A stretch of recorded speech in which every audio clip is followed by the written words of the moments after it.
membicarakan tentang eksekutif produser. Loh bang, kok eksekutif produser duluan? Ya, itu yang lain nanti dulu. 金钱看齐，墙上写着“秦香莲的32岁了，转个当朝，驸马郎的旗帜王啊，满皇上的徽，2岁了，转个当朝。金钱看齐，墙上写着“秦香莲的32岁了，转个当朝，驸马郎的旗帜王啊，满皇上的徽，2岁了，转个当。” Eksekutif produser ini itu yang tugasnya nih apa ya? Dia nggak ada tugasnya kayaknya. Oh ini tugas dia itu investor paling besar dalam pembuatan film. Biasa eksekutif produser kan gitu, dia anggap aja tuh kayak CEO kita bilang biasanya. Dia punya dana paling besar yang disumbangkan untuk pembuatan film itu. Nah yang nyari dana itu siapa? Yang nyari dana itu produser, ya kan. Jadi yang eksekutif produser ini yang ngasih dana, nyalurkan dana ke pembuatan film ini. Biasanya kalau bukan yang menyalurkan dana, itu biasa yang punya naskah awal cerita gitu. Yang pembuat cerita ini yang jadi eksekutif produser gitu. Makanya tugas eksekutif produser nih ya bisa dibilang ada tapi tidak, ya gimana ya? Ada dan tidak lah gitu.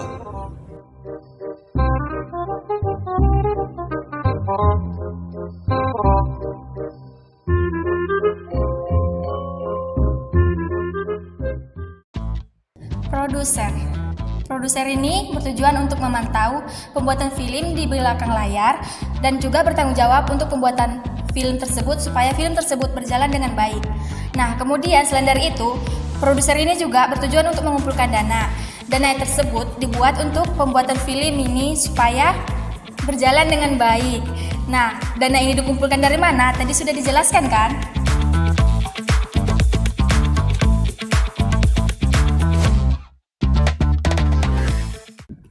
Sutradara, nggak mungkin kalian nggak tahu apa itu sutradara, ya kan?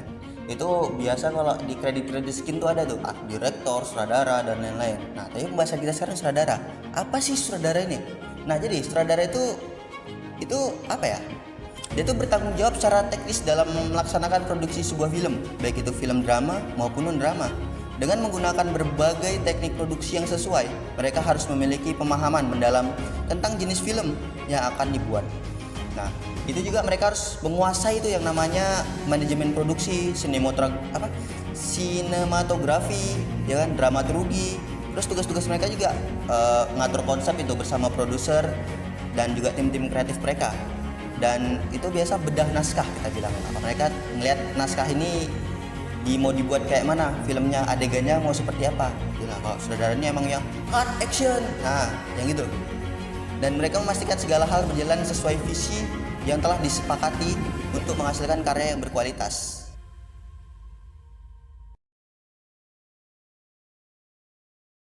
Production switcher.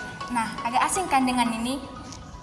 Dalam dunia produksi video film dan televisi, production switcher adalah sosok yang ramah dan bertanggung jawab atas pergantian gambar sesuai dengan permintaan pengarah acara atau skenario yang telah disiapkan sebelumnya. Meskipun dengan beberapa kasus, tugas ini sudah digabungkan dengan peran yang pengarah acara. Dalam produksi, editing dapat terjadi dalam beberapa bentuk seperti switching video secara real time menggunakan production switcher, editing post production pada pita video, dan editing film.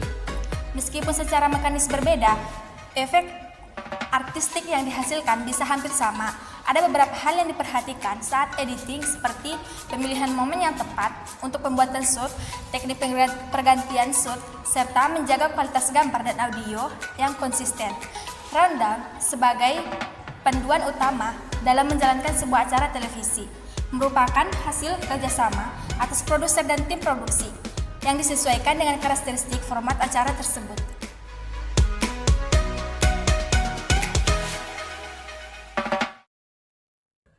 Selanjutnya ada yang namanya itu floor direction. Nah, istilah asing apa lagi nih? Ya kan? Saya juga baru baca-baca kemarin tuh apa itu floor direction. Floor direction ini itu sering juga disebut floor manager. Nah, dapat gambaran nggak floor manager itu apa? Belum juga. Nah, ya jelasin lagi. Ini tuh adalah figur penting dari setiap studio televisi gitu, televisi ataupun pembuatan film ya di rumah produksi. Mereka tuh adalah perpanjangan dengan perpanjangan tangan dari program direction atau PD.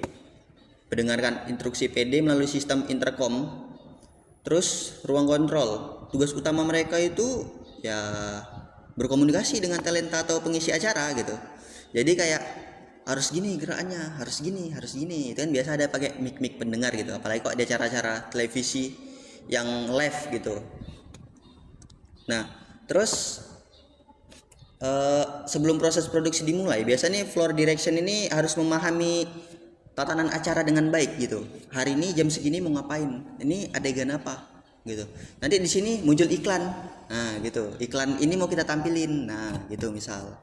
Nah, tanggung jawab floor direction ini juga meliputi memastikan semua persiapan untuk rekaman atau siaran acara itu telah selesai, seperti memeriksa kelengkapan studio, tata dekorasi, pencahayaan, dan audio, serta memastikan talenta dan kru telah siap. Pokoknya semua terus siap, dari ya semua yang saya sebutkan tadi itu harus sudah siap di lapangan biar waktu rekaman mudah gitu. Nah, serta itu dengan peran yang besar dalam menjaga jalannya produksi di studio, floor direction ini memegang peran penting dalam kesuksesan suatu acara televisi. Ya bayangkan sendiri kalau nggak ada floor direction nih, nanti tiba-tiba mana mic hilang micnya, nanti mana nih kru kita yang lain hilang krunya, nanti woi ini kayak mana nih, harus adegan apa, nah gitu penting tuh. Kameramen. Kalian pasti sudah tahu kan kameramen itu apa? Tidak perlu saya jelaskan lagi. Kameramen itu bertugas untuk merekam semua video-video yang terjadi. Nah, kameramen ini kan selalu berhasil dalam segala bencana. Kalau tidak berhasil, tidak mungkin video-video itu muncul di layar ponsel kalian. Cepet kali kok ngomongnya. Udah lah, yang penting kameramen tuh orang yang paling paham sama kamera lah di itu. Kalian pasti nggak mungkin nggak tahu ya istilah kameramen. Semua hal tuh pakai kamera. Kalian buat tugas video pakai kameramen. Nah ini yang rekam nih namanya kameramen gitu, ya kan. Nah terus udahlah kita skip aja kameramen ya, nggak perlu kita perjelas. Orang pun udah sering nampak kameramen itu apa. Yang selanjutnya tuh ada yang namanya penataan cahaya. Nah orang yang menata cahaya ini biasa dia yang paling tahu gitu kreativitas penataan cahaya di ruangan itu bagaimana, atau di luar ruangan. Misalnya kayak penataan cahaya pada malam gitu. Dan malam itu kan gelap, tapi kenapa orang yang nonton ini masih bisa nonton? Malam itu namanya penataan cahaya. Ada yang namanya lightning gitu. YouTuber aja pakai lightning, masa film enggak gitu ya kan.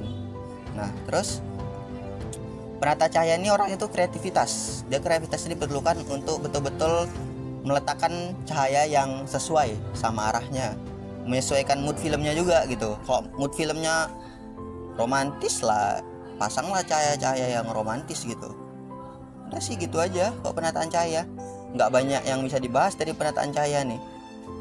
Oke lanjut ke materi selanjutnya.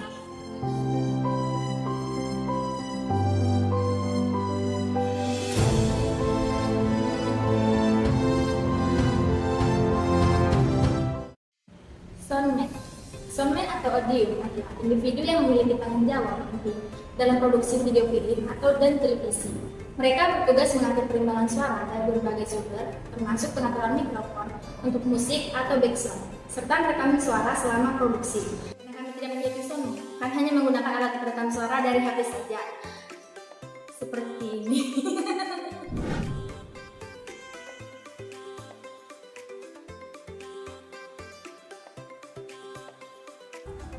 Ya, selanjutnya editing atau editor. Proses editing itu ya tau lah ya, orang-orang editor udah banyak pekerjaan editor berserak di luar sana. Nah contohnya seperti yang saya lakukan sekarang dalam dunia audiovisual tuh, termasuk dalam industri film. Editing itu seni merapikan. Jadi dia menggabungkan berkas-berkas yang udah, kan nih kayak misal gitu, kami tadi ngerekam satu-satu, sekali ngetek sana, sekali ngetek sini, pindah tempat ngetek sana. Nah itu tugas editor, menggabungkan semua itu. Nah jadi editornya juga harus menguasai naskah. Kayak mana dia mau gabungin file tadi itu kalau nggak tahu naskah film yang mau dibuat. Nah apalagi editor nih dikasih tanggung jawab besar untuk keselamatan semua materi ini. Maksud itulah berkas-berkas tadi, berkas video, audio, visual, dan yang lainnya lagi lah gitu yang berhubungan sama proses editing itu diberikan ke editor. Nah dengan kemampuannya ini dia tuh editing harus punya kepekaan seni. Nah Editor tuh memainkan peran penting dalam membawa sebuah produksi audiovisual menjadi lebih hidup dan menarik lagi bagi penonton. Jadi penggabungan audiovisual, pokoknya segala-segalanya, penggabungan pencahayaan udah tadi, tahap finalnya lah di editing ini, gitu.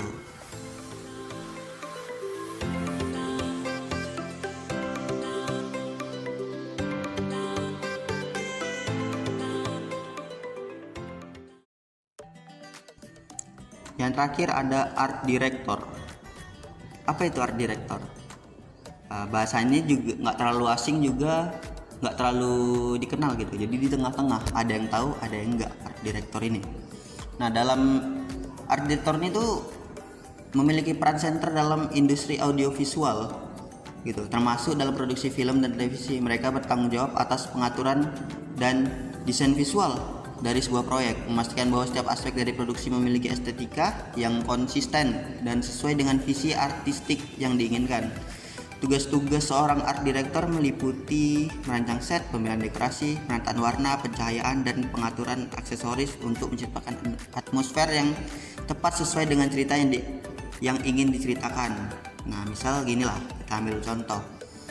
Dalam sebuah film itu mereka nggak asal mengambil setup tempat gitu. Kadang ada 2 pohon itu emang diatur, ada pohon di situ gitu. Suasana hujan emang diatur, ada bunga di sana emang diatur. Contohnya seperti ini, ada kotak headset di sini, ini emang diatur. Ada kertas di sini, ini emang diatur. Tapi bedanya apa? Kalau art director dalam film itu memiliki nilai estetika, dan sedangkan ini ya ini kan sebagai contoh, jadi kita tidak memerlukan estetika, ya kan.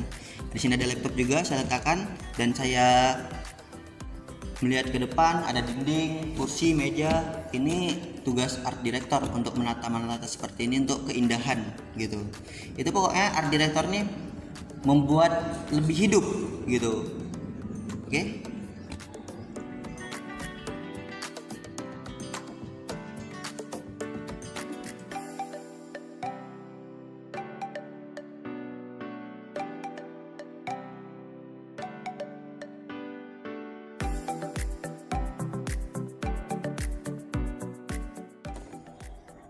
Jadi setelah kita bahas panjang lebar, nggak panjang lebar sih, pendek kali itu kami bahas ya. Tapi setidaknya ngertilah pengertian-pengertian dan beberapa tugas dari kru-kru film ini, ya kan. Jadi kesimpulannya apa bang? Gitu. Nah kesimpulannya lah apa ya? Lah mereka setiap kru itu punya tugas masing-masing. Walaupun ujung-ujungnya mereka tetap berkolaborasi. Nggak mungkin dalam film itu hilanglah satu. Misalnya hilang soundman, siapa yang menata suara? Hilang editing, siapa yang menggabungkan film? Hilang eksekutif produser, siapa yang ngasih dana gitu. Hilang sutradara, siapa yang cut action, siapa? Nggak ada gitu. Jadi semuanya tetap bekerja sama di jalannya gitu, nggak bisa hilang satu. Kalau satu orang kerja berdua ada, ya itulah Indonesia. Satu orang kerjanya 3 tugas ada, nah itulah Indonesia.